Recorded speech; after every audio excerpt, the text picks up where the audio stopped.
un peu changé ce format. Pour la deuxième partie et la troisième partie, je vais vous amener complètement ailleurs, on va sortir du bureau. Allez, on se retrouve pour une nouvelle vidéo, mesdames et messieurs, et j'ai pas des bonnes nouvelles à vous annoncer, évidemment, avec ce conflit, malheureusement, au Moyen-Orient qui est en train de s'étendre, des pétroliers ce matin qui ont été visés, un pétrole quasiment à 120 en ce moment. Évidemment, le but de cette vidéo, ça va pas être de commenter qui a raison ou qui a tort, et on va commenter évidemment les conséquences économiques, financières et sur les marchés. Qu'est-ce qui s'est passé évidemment, les trois éléments de la semaine dans un contexte évidemment explosif avec de la volatilité, un pétrole quasiment au plus haut depuis 2022 et surtout des marchés qui commencent à dévisser. Bon, pour tous ceux qui tombent pour la première fois sur ce genre de vidéo, les gars, n'hésitez pas à vous abonner, à aimer, évidemment, à commenter si vous pensez que la guerre va vite s'arrêter, si vous pensez que le pétrole va aller à 200, 250 ou s'il va retourner à 80. N'hésitez pas à me dire ce que vous en pensez, évidemment, en commentaire de ce genre de format. Dans cette vidéo, on va parler dans un premier temps de la pression qui est mise sur les marchés financiers, notamment sur l'indice Dow Jones. Donc vous voyez devant moi le Dow Jones, donc le graphique de l'indice américain qui part fortement à la baisse ces dernières heures. Et finalement, je veux vous montrer, moi, nous, comment la Trading Academy, en une analyse assez simple, hein, mesdames et messieurs, le but, c'est pas de faire 50 trades dans la semaine, le but, c'est de proposer, et c'est ça comme je considère mon travail aujourd'hui en tant que trader, pour surtout les gens qui me suivent. Après, je sais qu'il y a des gens qui ne suivent pas forcément, et le but, c'est pas forcément que les gens suivent. Le but, les gars, moi, à l'heure d'aujourd'hui, en tant que trader, c'est de vous proposer de manière honnête et totalement en toute humilité, hein, de vous proposer un scénario, une direction. Je ne vais jamais arriver finalement un lundi en vous disant là on va acheter, là on va vendre, et je ne vais jamais vous proposer finalement ce genre de trading où vous allez acheter ou vendre dans tous les sens, dans tous les côtés pour pas trop de raisons. Je vais vous montrer un petit peu comment j'ai travaillé tout au long de la semaine sur le Dow Jones, la semaine dernière notamment. Donc voilà, je vais vous montrer directement mon Discord. Et voilà, donc ça a commencé avec un plan de la semaine ici, décrit en 1 minute 18 en vocal sur le Dow Jones, donc plan de la semaine, évidemment derrière une alerte à 48 630, on regardera le prix du Dow Jones tout à l'heure et voir un petit peu ce que je suis en train de gagner en ce moment, ce que j'ai gagné. Et voilà, et quand j'ai une stratégie, finalement, je la suis toute la semaine, c'est-à-dire que je ne vais pas vous laisser en plein milieu de cette stratégie, donc j'avais commencé à publier mes podcasts donc, sur le début de la guerre en Iran, et donc commencer donc, à vendre ce Dow Jones à ce moment-là, puisqu'on avait évidemment un élément géopolitique majeur qui forcément allait avoir des conséquences sur le pétrole, sur l'inflation et surtout sur les indices américains. Donc voilà, c'était le choix de la semaine dernière. Récapituler finalement dans ce vocal encore une fois le lendemain, vous voyez, le 3 mars. Voilà, et derrière le premier take profit touché dans la semaine, le 3 mars derrière, donc vous voyez tout de suite les gains qui ont été faits, donc pas grand chose hein, pour l'instant, c'est des petits bénéfices. Et derrière, 400-500 points retouchés, et puis derrière, toujours pareil, toujours dans une volonté d'accompagner, regardez, le 4 au matin, vous recevez la suite, qu'est-ce qu'on fait maintenant, voilà, etc., etc. Point global d'eau, donc toute la semaine finalement, 400 points plus bas sur ce message, j'espère que vous êtes dedans. En fait, toute la semaine, j'ai rabâché sur cet indice Dow Jones qu'il fallait tout simplement vendre, en vous montrant d'ailleurs en fin de semaine les bénéfices que j'avais réussi à faire sur YouFunded, vous le voyez ici. Bon voilà, il n'y a pas grand-chose de plus à dire. Les membres, évidemment, en ont profité. Voilà, donc là, on voit un membre qui en a profité de manière très importante, puisqu'on voit des gains qui sont assez importants. Alors, je ne sais pas combien ça vaut sur son compte. On monte un petit peu pour voir un petit peu le gain des membres. Globalement, bon, voilà, on voit des membres qui ont gagné un petit peu moins aussi, mais voilà, toujours pareil, c'est des membres qui ont compris finalement ce qu'ils étaient en train de faire. Voilà, reprise du dos chez les ultras. Et même dans un marché finalement volatile, on est présent comme d'habitude depuis 10 ans, mesdames et messieurs. Donc on a vendu le Dow Jones semaine dernière. Je vous rappelle vite fait la stratégie avant de vous montrer combien j'ai gagné dessus. N'hésitez pas à commenter, aimer cette vidéo si vous avez vendu le Dow Jones, les gars, dites-le moi s'il y a des ultras qui regardent cette vidéo, ou alors même des membres qui ont vendu le Dow Jones la semaine dernière. Je vous rappelle vite fait la stratégie. La stratégie, c'était d'attendre que le Dow Jones fasse des rebonds, c'est-à-dire qu'il remonte pour le revendre. Donc, par exemple, ici, regardez, c'était un des points qu'on a vendu la semaine dernière. Rebond ici aux alentours des 48 600-700. Et c'est ici, par exemple, qu'on va initier des stratégies vendeuses. Pareil ici, regardez, rebond après une baisse, vous voyez, rebond après une baisse, hop, on échoue finalement ici également. Pareil, regardez, rebond ici, on peut revendre sur le rebond, voilà. Et c'est pareil, et c'est tout le temps pareil, regardez, rebond ici, ça pouvait se revendre ici à la cassure, vous voyez. Donc, toujours pareil, l'idée en trading, mesdames et messieurs, c'est d'essayer de mettre en place quelque chose qu'on comprend, et pas quelque chose où on va ouvrir son graphique tous les matins et on va acheter, on va vendre dans tous les textes. à comprendre, à analyser. Moi, je suis là pour ça, évidemment, et c'est ça mon travail, d'essayer de vous donner les bonnes directions, mesdames et messieurs. Donc voilà, ça a été sur le Dow Jones la semaine dernière. Je vous montre vite fait, moi, sur mon compte, globalement. Bon, une grosse semaine sur mon compte, plus de 2500 € fait sur mon compte YouFunded. Donc voilà, tous ceux qui veulent des informations sur YouFunded, n'hésitez pas à laisser un petit commentaire également. Voilà, donc l'idée c'est vraiment de vous montrer un petit peu que même dans un marché où il y a énormément sur les réseaux de monde qui commentent, oui le pétrole, oui ça va partir à la cave, etc. C'est bien de commenter, mais c'est bien aussi d'agir pour faire d'une information, quelle qu'elle soit positive ou négative, quelque chose qui vous rapporte de l'argent. Ça ne marche pas tout le temps, attention, je ne suis pas en train de dire que je gagne tous les jours, mais encore une fois, ça a été la bonne analyse de la semaine, mesdames et messieurs, et ça a été ma seule analyse de la semaine. Voilà pour cette première partie, j'espère que ça vous a aidé. N'hésitez pas toujours à aimer un petit commentaire, à mettre un petit pouce bleu, c'est ça qui va me faire finalement peut-être décoller un jour sur YouTube. J'espère que ce genre de format va vous aimer. D'ailleurs, en parlant de format, mesdames et messieurs, on va un peu changer ce format. Pour la deuxième partie et la troisième partie, je vais vous amener complètement ailleurs. On va sortir du bureau, vous montrer un petit peu où je suis allé. J'avais pas le temps, un temps incroyable, mais c'est très beau. Vous allez voir, n'hésitez pas à commenter également à ce moment-là. Donc voilà, je vais vous montrer un petit peu la Thaïlande. Dans la deuxième partie, on parle inflation. Dans la troisième partie, on parle de comment vont réagir les marchés, comment finalement la Fed va s'en sortir dans ce scénario catastrophe. En tout cas, n'hésitez pas à commenter. Je vous fais une belle bise et on se retrouve sur une autre île tout de suite. J'ai fait cette première partie de vidéo les gars, donc dans la villa que j'ai louée à Koh Tao. Bon malheureusement le temps il est pas incroyable, donc du coup je visite un peu Koh Tao aujourd'hui avec des bateaux. C'est sympa hein, c'est très sympa, c'est très joli. Même avec du temps pourri, on voit qu'il y a des belles couleurs.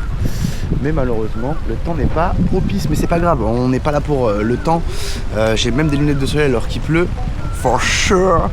Donc voilà, l'idée c'est de comprendre que cette semaine, ce qui a été aussi important, je pense, je vous ai parlé du trade Dow Jones, je vous ai parlé donc de la tension, qu'on a finalement profité de la tension sur les marchés pour gagner de l'argent tout simplement.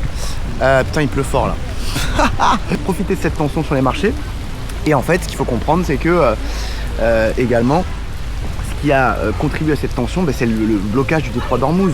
Aujourd'hui c'est sur ça que je voulais faire cette deuxième partie, c'est de comprendre que c'est cet endroit aujourd'hui qui monopolise toute la tension. Pourquoi ça monopolise toute la tension? Parce que je vous rappelle qu'il y a 20% du pétrole mondial qui passe par cette zone là, et donc forcément quand vous avez 20% du pétrole mondial qui est bloqué, et pas que le pétrole, on a aussi le gaz qui est bloqué en ce moment, on comprend que la tension est à son comble.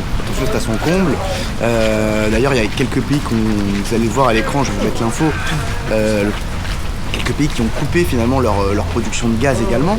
Donc finalement, ça a créé une énorme hausse, que ce soit sur le pétrole ou sur le gaz. Et là, vous allez voir un peu les graphiques. On se rend compte par exemple pour le pétrole Brent ou le pétrole américain. On est en ce moment complètement au plus haut, mesdames et messieurs, depuis pratiquement un an, puisqu'on est à 85-90 sur le baril globalement. Donc voilà, ce qu'il faut comprendre, mesdames et messieurs, c'est qu'effectivement cette situation est terrible. Alors pourquoi elle est terrible? Parce que on a l'impression que cette situation elle peut durer, et c'est finalement cette durée de situation, c'est combien de temps cette situation va durer. Finalement la durée de cette situation qui va finalement définir si on va avoir un pétrole qui va globalement, et des énergies qui vont globalement rester hautes et mettre la pression. Et encore une fois, c'est pas juste mettre la pression sur le prix du pétrole, c'est aussi mettre la pression sur l'inflation globalement. On voit que par rapport au détroit d'Ormuz, un maximum de pays en ce moment sont en train d'essayer de faire en sorte que ce soit débloqué, que ce soit la France, les États-Unis, alors que l'Iran derrière attend justement ces pays-là pour justement attaquer et peut-être piéger tout le monde. Donc bref, aujourd'hui cette situation sur le pétrole, elle est évidemment catastrophique. Elle provoque donc une énergie qui part à la hausse, et donc un risque finalement que les matières premières continuent d'exploser et finalement ait une conséquence terrible sur l'inflation, que ce soit globale, américaine, européenne. Donc évidemment, on va suivre ça sur les marchés la semaine prochaine. Donc ça c'était les gars la deuxième partie un petit peu sur les matières premières, sur l'inflation. Et je vous l'ai fait nature peinture les gars, en pleine pluie, à Koh Tao. C'est pas grave, c'est comme ça, c'est la vie.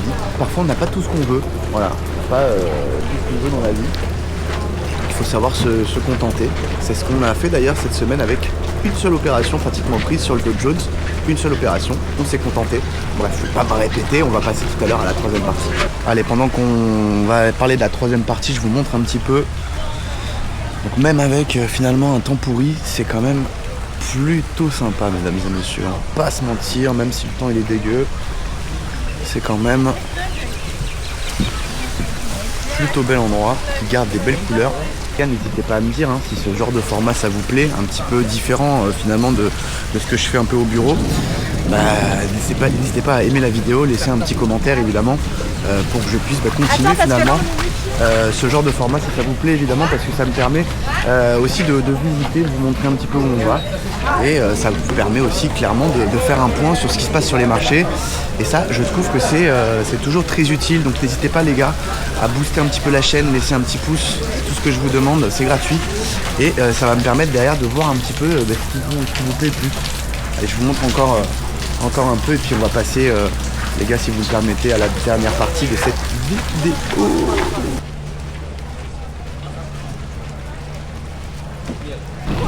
Allez, on se retrouve pour la troisième partie de cette vidéo. On va parler évidemment des derniers chiffres d'emploi aux États-Unis qui viennent de sortir vendredi dernier. Et on va pas se mentir, mesdames et messieurs, ils sont catastrophiques. Ils vont s'afficher sur votre écran. Et évidemment, ces chiffres d'emploi, ils font peur. Ils font peur, pourquoi? Parce que finalement, ces dernières semaines, ça s'était stabilisé sur ces chiffres d'emploi. Et on voit qu'ici, sur les derniers chiffres, on a pratiquement 100 000 emplois qui ont été détruits. On parle même plus de création d'emplois. On parle clairement là de destruction d'emplois. Chose qui n'était pas arrivée depuis, il me semble, plusieurs années. Et surtout, ce qui fait peur, c'est le décalage entre la prévision qui était à plus de 50 000, 60 000 créations d'emplois. Et au final, on a eu pratiquement moins 90 000 emplois. Donc ça veut dire que la situation est assez mauvaise, mesdames et messieurs, et que ça laisse craindre, j'ai envie de dire, une économie américaine qui se dégrade rapidement. Et c'est ça le plus gros challenge qui va devoir être relevé par Jérôme Powell dans quelques jours lors de sa réunion, puisque l'inflation est en train de remonter. On a parlé tout à l'heure du pétrole notamment, qui remonte, qui est au plus haut depuis pratiquement 10 ans maintenant, pas 10 ans, mais au plus haut depuis 1 an, pardon.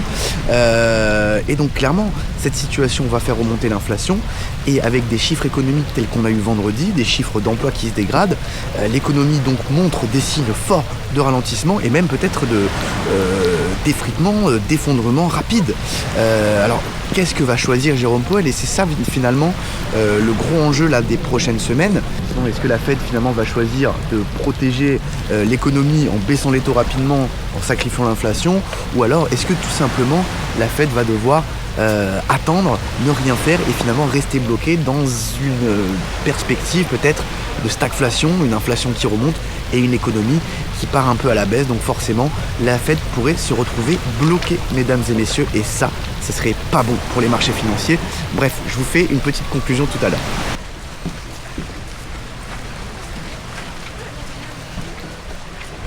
On va arriver les gars sur la conclusion de cette vidéo. Bon là je suis dans un endroit où il fait un peu moins mauvais.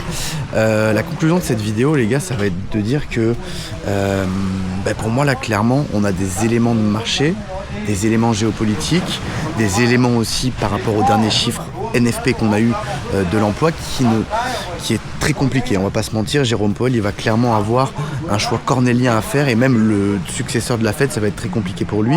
Bref, aussi avec la géopolitique, avec le pétrole et avec l'énergie, on arrive dans un moment extrêmement complexe de marché. C'est pour ça que la première chose que j'ai envie de vous dire aujourd'hui dans cette vidéo pour conclure, c'est attention, si vous tradez cette phase de marché, évidemment il va falloir comprendre que la volatilité va peut-être continuer à monter, peut-être que le pétrole va aller à 100, et là dans ce scénario là, les marchés ils vont continuer à baisser et la volatilité continue à monter. Ça veut dire que ça va être de plus en plus risqué de trader, et il va falloir justement toujours avoir à l'état d'esprit que malgré la phase de marché, il faut toujours être dans la volonté de garder le contrôle de votre capital, peu importe finalement si vous achetez ou si vous vendez. Alors évidemment, cette semaine, on a plutôt vendu qu'acheté parce qu'on était, toujours, vous le savez, dans une phase de risque off sur les marchés, avec évidemment tous ces éléments-là. Donc voilà, donc l'objectif, c'est de comprendre que pour moi, clairement, on est dans un élément effectivement de marché, dans un moment de marché, excusez-moi, où la donne va changer. Pourquoi la donne va changer?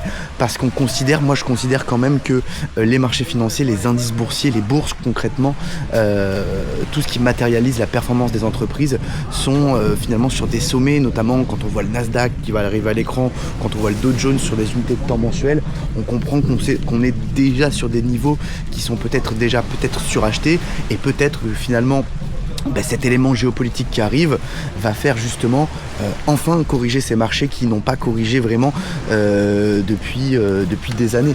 Finalement, la dernière correction, c'était avec Donald Trump. Avec Donald Trump, avril 2025, avec les tarifs douaniers. Donc voilà, donc clairement, on est dans cette situation, mesdames et messieurs, ça fait pas plaisir de le dire, mais une situation très complexe où on va avoir une continuation de la guerre, certainement une guerre qui va s'intensifier, une guerre qui va aussi se déployer sur d'autres pays. Donc malheureusement, il va falloir faire très attention à votre capital, à votre investissement dans cette phase-là, évidemment, qui va être très compliquée à gérer. Mais c'est ça aussi qu'il faut comprendre et c'est pour ça que nous, on existe maintenant. On existe depuis maintenant 8 ans, mesdames et messieurs. Et vous allez voir, cette semaine, on a fait des très gros résultats sur le Dow Jones et vous voyez, nos membres également, avec les petits screens que vous voyez, ont fait énormément de bénéfices cette semaine. Ça ne veut pas dire qu'on gagne de l'argent toutes les semaines, ça veut juste dire que moi, mon travail aujourd'hui, c'est vraiment d'essayer de vous donner une direction claire, une direction clé en fonction d'un contexte, en fonction d'une ambiance. Voilà, cette semaine, l'ambiance, elle n'était pas incroyable. En tout cas, n'hésitez pas à commenter cette semaine pour savoir si vous avez gagné un petit peu d'argent sur les indices américains, sur la stratégie justement Dow Jones qu'on a détaillée ensemble. N'hésitez pas à me dire aussi si vous pensez que la guerre va continuer, si vous pensez que ça va s'étendre ou si vous pensez que ça va se calmer. Voilà, n'hésitez pas à le dire également. Donc voilà, commentez, aimez la vidéo. J'espère que ce format un peu différent d'habitude vous aura plu. Hein, c'était l'objectif aujourd'hui. En attendant, mesdames et messieurs, je vous souhaite une très belle fin de week-end. Cette vidéo sortira certainement lundi, parce que j'aurais peut-être pas eu le temps de la monter tout ça. Donc voilà, je vous fais une grosse bise. Restez prudents, mesdames et messieurs. Et évidemment, n'hésitez pas à vous abonner et on se retrouve pour la prochaine vidéo. Ciao, ciao.